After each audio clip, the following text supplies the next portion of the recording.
Hey guys, so I want to talk about some knives today, and specifically some budget knives. These are all knives that you've probably seen before on my channel, but just wanted to talk a little bit more about each one. So this is the Condor Bushlore, the full size. I know they have a mini too. I'm really interested in that knife, but it's just not in the budget at the time. I keep getting told that I don't need any more knives. So, but it's a really, really great budget knife. There's tons and tons of great reviews on it. The reason that I want to talk about it today is because a couple of reasons. For one, it's in a leather sheath, and the sheath is great. It's really high quality for the money. It's like a what, $35, $45 knife, somewhere around there, I think. Maybe it's under 50, I know for sure. So between 35 and 50. Comes with a great leather sheath. The leather sheath alone is worth 15, 16 bucks. It's full tang. It's about 4.5-inch blade. Plenty of handle on there, and it's carbon steel. And as a newbie, this is my first full tang knife ever that I owned. I was really excited to get it, play around with it and whatever, but I didn't really know a whole lot about knives. I knew that carbon steel is what you wanted. I didn't really know why, and didn't know that that meant more maintenance, so to speak. So I was going through my bag the other day and pulled it out, and it had some minor rust on it. I'm not sure how much of this is going to show up because I have cleaned it a bunch. A little bit on the blade, on both sides, and then a little bit on the tang of it, on the back of it. I was a little bit concerned, and then I'm like, well, duh, I haven't taken care of it, you know, that's my own fault. And so first thing I did, ran to YouTube. You know, what's a good way to take care of this, clean it up? What's a good way to make sure it doesn't happen again? Well, leather sheaths are great. Love leather sheaths. Lots of people are into kydex now for many different reasons. There's, but I enjoy leather. I don't have any kydex. Maybe that's why. But leather holds moisture, and moisture can rust a carbon steel blade.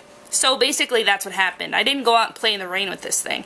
It was just in a leather sheath. It held moisture from the air, and it sat on that blade long enough to make it rust. Just a hair. I'm not worried about the blade being compromised or anything like that. So, saw a guy who did this. I didn't do it quite the same way he did. He soaked his knife and his, I think just the sheath, not the knife, excuse me, in vegetable oil for like 15-20 minutes.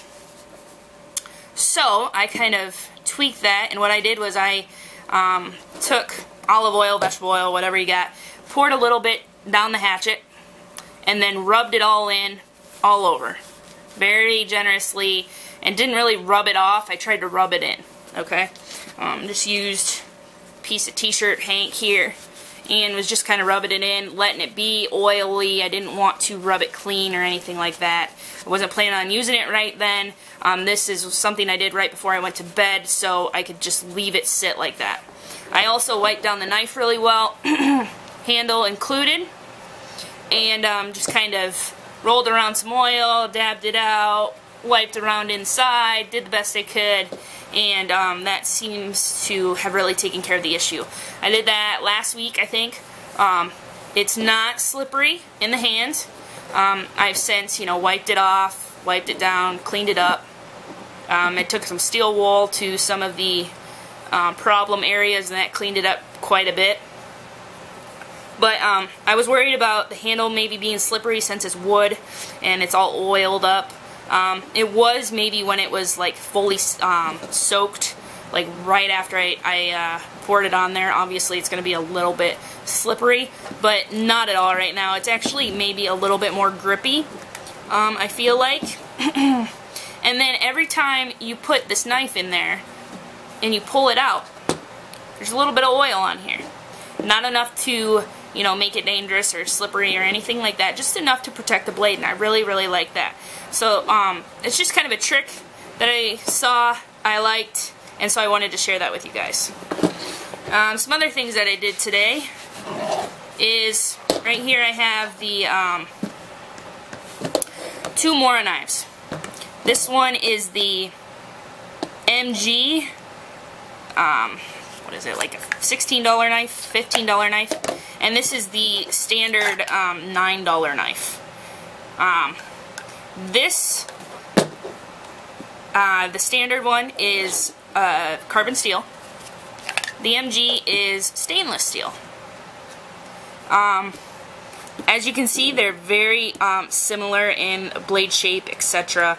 The MG is a hair bigger in length and in girth.